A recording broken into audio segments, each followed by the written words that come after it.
प्रदीप नाईकसारखा लोकप्रतिनिधी नजीकच्या भविष्यामध्ये या परिसराला लाभणार नाही। गेली 25 वर्ष माझ्यासोबत काम केलं प्रदीपजींनी। गोरगरिबांचा हा कैवारी होता।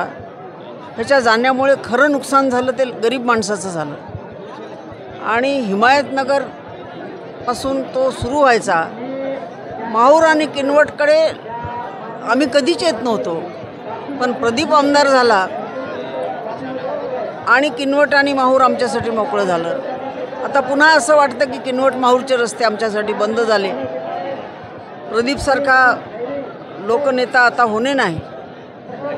तो होता माझा मानसपुत्र, राजकीय वारस, पण मला स्वतःला सुद्धा याच्यासारखं होता आलं नाही। एवढा प्रचंड उत्साही माणूस, जो पराजयाने कधी घाबरला नाही, नाराज झाला नाही, जयाने कधी उन्मादित झाला नाही।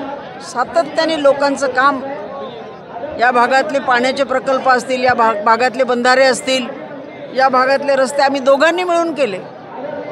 पण आज प्रदीप नाही तर काहीच नाही असं आम्हाला वाटतं।